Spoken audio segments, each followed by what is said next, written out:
بسم اللہ الرحمن الرحیم، والصلاة والسلام علی خاتم النبیین وعلی آلہ وصحبہ اجمعین۔ السلام علیکم ورحمۃ اللہ وبرکاتہ۔ مشرف صاحب اقتدار میں تھے اور وہ چاہتے تھے کہ کوئی وہ ایسی چمتکار کریں کہ بہ جا ہو جائے اور کھلو جا ہو جائے۔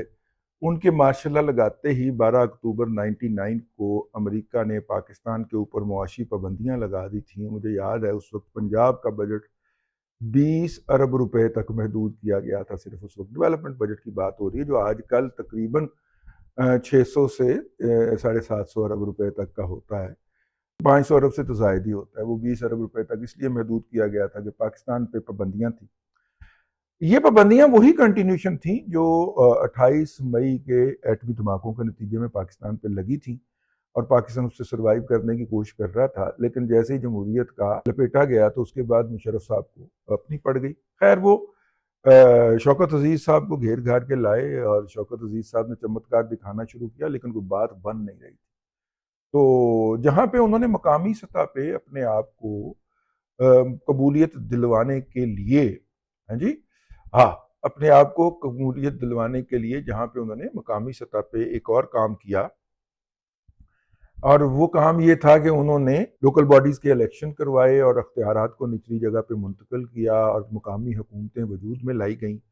اور ڈسٹرکٹ حکومتوں کو مضبوط کیا گیا، جس کے نتیجے کے اندر بیش بہا ترقیاتی کام ہوئے ان 2 ٹرمز کے اندر، جو کہ لوکل باڈیز کے 2 الیکشن انہوں نے منعقد کروائے تھے۔ اور نتیجے کے طور پہ ایک نئی قیادت اسی طرح وجود میں آنے لگی جس طرح ضیاء الحق صاحب کے غیر جماعتی انتخابات کے نتیجے میں وجود میں آئی تھی۔ یہی وجہ ہے کہ جیسے ہی پاکستان کی سیاسی جماعتوں نے اقتدار سنبھالا تو انہوں نے فوری طور پہ پہلی ترجیح کے اندر ان لوکل باڈیز کے نظام کو نہ صرف کہ وائنڈ اپ کیا بلکہ 18ویں ترمیم بھی پاس کی، جس کے تحت صوبائی حکومتوں کو لامحدود اختیارات دے دیے گئے۔ مشرف صاحب جو تھے وہ صوبائی حکومتوں کو تقریباً نلیفائی کر چکے تھے، بے اثر کر چکے تھے، اور صوبائی حکومتوں کی بجائے براہ راست ضلعی ناظمین ان کی ایک کانسٹیچوئنسی تھے، اور اگر کوئی پراپر طریقے سے ان ضلعی ناظمین کو ایک پولیٹیکل فورس میں ڈھال کے آگے چلتا تو میرا نہیں خیال تھا کہ پاکستان کے اندر روایتی سیاسی قوتیں اس کے سامنے کھڑی ہو سکتی۔ لیکن مشرف صاحب جو تھے وہ چونکہ ایک ملازم آدمی تھے، اور ملازم آدمی پولیٹیکل مائنڈ سیٹ نہیں رکھ سکتا یا اس کا ویژن اتنا نہیں ہوتا، تو وہ اسی میں ہی رگڑے میں آ گئے۔ ادروائز وہ جو ضلعی ناظمین کی ایک نئی قیادت ابھری تھی اس نے بعد کے اندر پاکستان کی سیاست میں نتھ ڈال کے رکھی ہے۔ تو میں عرض کر رہا تھا کہ ایک تو انہوں نے اندرونی محاذ پہ یہ چمتکار دکھایا، قومی سطح پہ یا بیرونی محاذ پہ انہوں نے جو ایک حرکت فرمائی اس کے اندر یہ جو ٹی وی لائسنسز ہیں ان کا اجرا تھا، اور جو روایتی طور پہ پاکستان میں میڈیا مالکان رہے ہیں یا ان کے نقطہ نظر رہے ہیں اور جس طرح وہ پاور بروکر رہے ہیں، انہوں نے وہ پاور بروکری جو تھی ان کے ہاتھ میں سے چھین کر وہ انہوں نے نئے سٹیک ہولڈر اس سیگمنٹ کے اندر پیدا کر دیے۔ پاکستان کے اندر یہ دستور رہا سال 2000 سے پہلے تک، جس کے پاس ویلتھ آ جاتی تو وہ فوری طور پہ اپنے گرد فائر والز کھڑی کرتا تاکہ اس کی کوئی دولت جو ہے کوئی چھین کے نہ لے جائے۔ اس میں سب سے پہلے کو پولیس کے اندر اپنا یا تو بچہ بھرتی کروایا جاتا، دوسرا پھر بیوروکریسی کے اندر ہوتا، اور تیسرا فوج کے اندر چلا جائے تو کیا ہی باتیں ہیں۔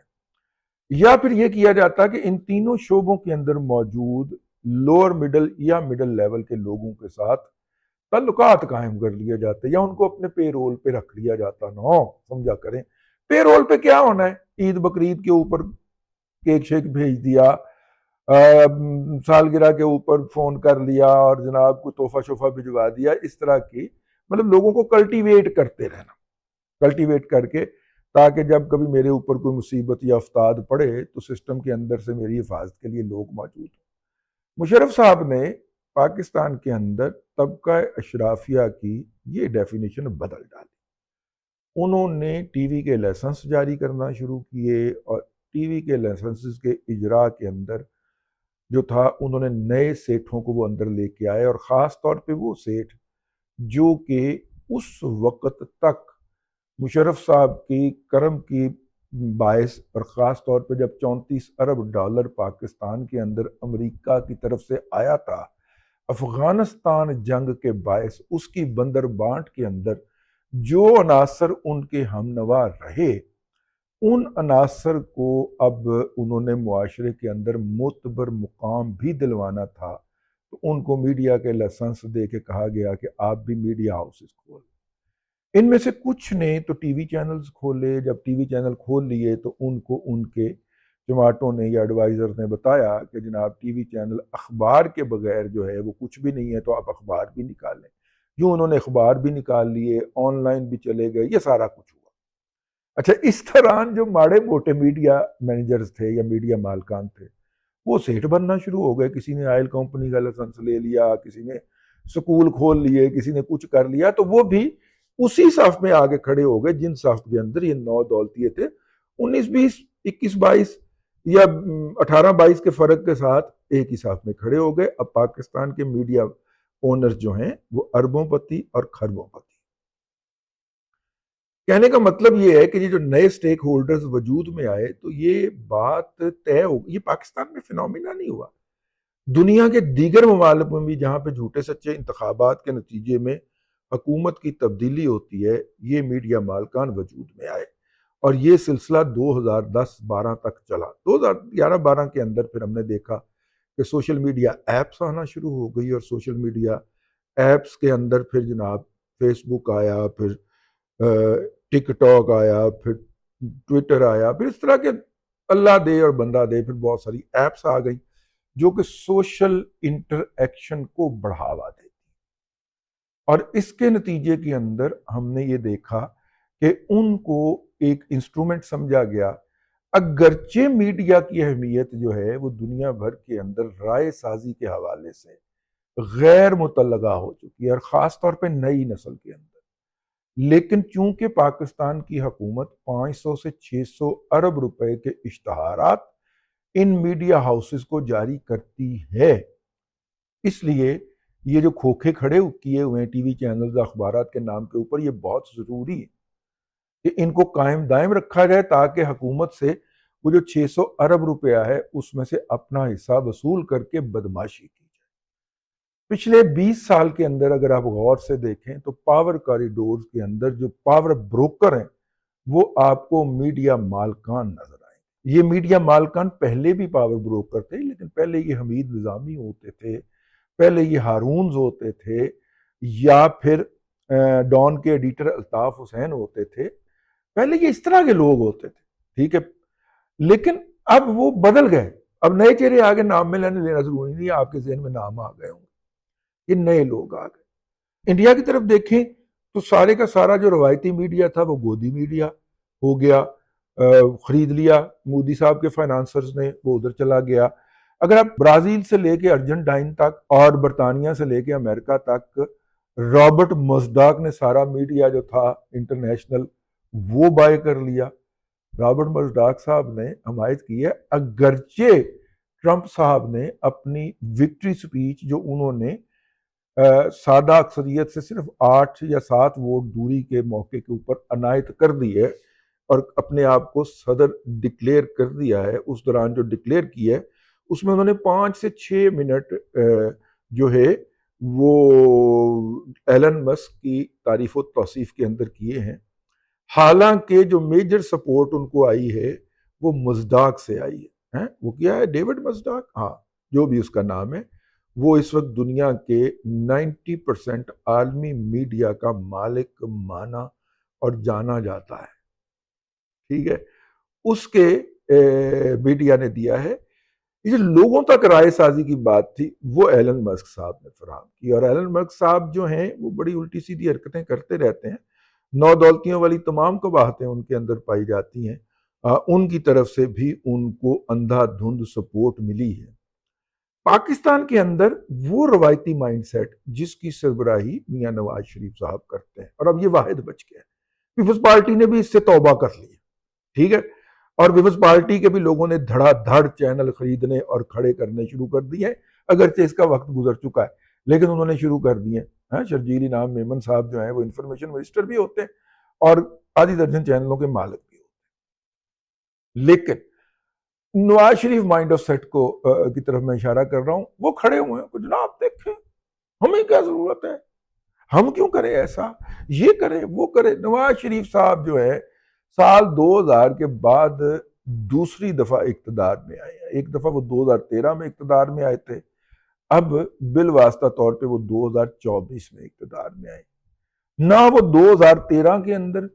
ابلاغی اہمیت کو ماننے کو تیار تھے اور نہ 2024 میں ماننے کو تیار ہیں۔